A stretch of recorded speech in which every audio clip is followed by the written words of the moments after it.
E aí, galera? Beleza? E hoje a gente vai mergulhar no fantástico mundo das expressões populares. Já parou para pensar na origem dessas frases que a gente solta no automático? Tipo, pagar o pato, a vaca foi pro brejo. De onde será que o povo tirou isso? A história por trás dessas expressões é muito mais interessante e bizarra do que você imagina.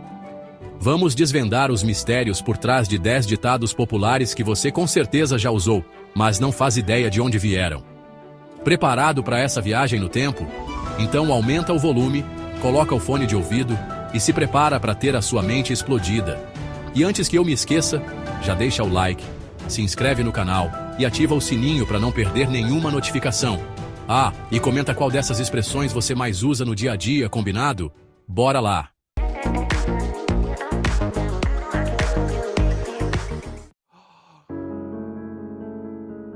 Quem nunca usou essa pérola quando a situação desandou de vez, não é mesmo? A vaca foi pro brejo. Virou praticamente um hino nacional, para quando tudo dá errado.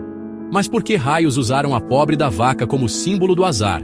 A parada toda vem lá do campo. Imagina a cena. Você é um fazendeiro tranquilão, cuidando da sua vidinha, quando de repente, BUM! Sua vaca, a fonte do seu sustento, decide dar um mergulho estratégico no brejo. E não é qualquer brejinho não. Estamos falando de um lamaçal daqueles de engolir gente. Naquela época, tirar a vaca do brejo era pedir para ter dor de cabeça. Era um esforço quase inútil. A bichinha afundava mais e mais, e a chance de recuperar ela era mínima. Era prejuízo na certa. Por isso que a expressão a vaca foi pro brejo acabou virando sinônimo de perrengue, de situação complicada, daquelas que você já sabe que não vai acabar bem. Então, da próxima vez que você usar essa expressão, lembre-se da saga do fazendeiro e da vaca atolada. É azar na certa. Se você já se viu na sinuca de bico tendo que pagar o pato por algo que não fez, saiba que você não está sozinho. Essa expressão é clássica para definir aquela injustiça de ter que arcar com as consequências de algo que não foi culpa sua. Mas por que diabos o pato virou símbolo de injustiça? A parada toda tem a ver com uma fábula medieval. Um cara foi enganado por um vendedor malandro e acabou tendo que pagar por um pato que ele nunca viu na vida. Imagina a cena. Você lá, sem entender nada, tendo que desembolsar uma grana por um pato fantasma. É de arrancar os cabelos. E o pior é que essa situação era bem comum naquela época, viu? As pessoas eram enganadas o tempo todo e acabavam tendo que pagar o pato por causa da lábia dos outros. Então, quando você estiver se sentindo injustiçado por ter que arcar com o erro dos outros, lembre-se do pobre coitado que pagou o pato e não levou nem a pena. É para se revoltar mesmo. Já se sentiu iludido esperando por algo que nunca aconteceu? Então você já sabe o que é ficar a ver navios. A culpa é do Dom Sebastião, rei de Portugal no século XVI. Em uma batalha, ele desapareceu. O povo esperou, mas ele nunca voltou. Ficar a ver navios é esperar por algo que nunca vai acontecer.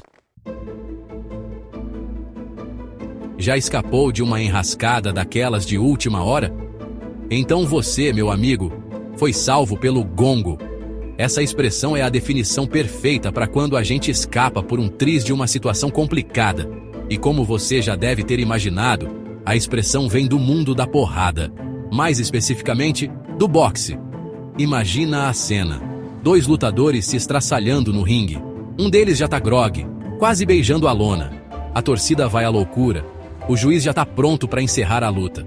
Quando de repente, pá! Toca o gongo, sinalizando o fim do round. O lutador, que estava quase nocauteado, respira aliviado. O gongo foi a sua salvação. Literalmente, um som que o salvou da derrota. E foi daí que surgiu a expressão salvo pelo gongo. Quando algo inesperado acontece e te livra de uma situação difícil, é como se o gongo tivesse tocado para te salvar. Então, da próxima vez que você se livrar de uma bronca daquelas, agradeça ao gongo. Descascar o abacaxi não tem nada a ver com fruta, tá? A não ser que a gente esteja falando de uma fruta problemática. Essa expressão é sinônimo de ter que lidar com um problema daqueles, que exigem paciência e habilidade para resolver. Mas por que usar o abacaxi como metáfora para problema? A resposta é simples. Já tentou descascar um abacaxi? É um parto. A fruta é espinhosa, cheia de pontas, e se você não tiver cuidado, acaba com a mão toda cortada.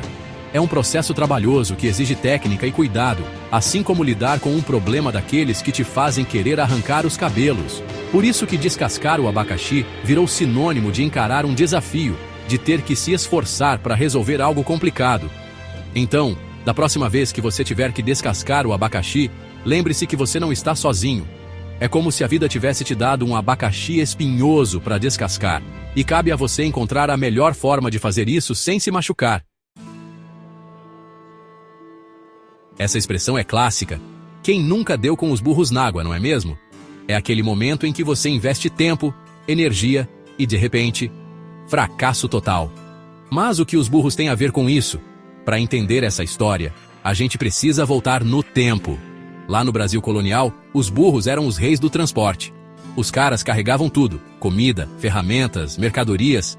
Era cada carga pesada que só vendo. Só que tinha um probleminha.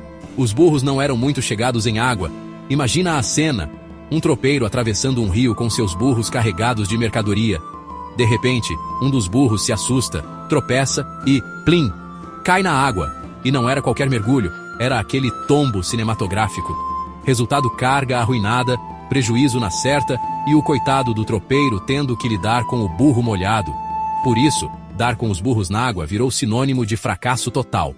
É como se todo o seu esforço tivesse ido por água abaixo, literalmente. Se você já entrou em um lugar completamente desorganizado, onde parece que o caos reina absoluto, então você, meu amigo, conhece bem a casa da Mãe Joana. Mas quem foi essa figura mítica que inspirou a expressão do caos? Prepare-se para conhecer Joana de Nápoles, uma rainha que não tinha papas na língua. Lá no século XIV, a rainha Joana resolveu que ia legalizar os bordéis na sua região. E não pense que eram lugares comportados, não. A bagunça corria solta. Era gente para todo lado, festas sem fim e uma completa falta de regras. Era o verdadeiro significado de liberou geral. E como a rainha Joana era quem mandava, as pessoas começaram a chamar esses lugares de Casa da Mãe Joana. Com o tempo, a expressão Casa da Mãe Joana acabou virando sinônimo de qualquer lugar bagunçado, sem ordem ou controle. É o tipo de lugar que você entra e já sabe que vai encontrar de tudo. Cuidado com os amigos da onça. Essa expressão é clássica para definir aquelas pessoas que se fazem de amigas, mas na verdade são lobos em pele de cordeiro. Mas por que usar a onça como símbolo da falsidade? A culpa é de uma piada antiga. Imagina a cena: dois amigos aventureiros estão na floresta quando, de repente, dão de cara com uma onça pintada. A fera tá pronta para atacar.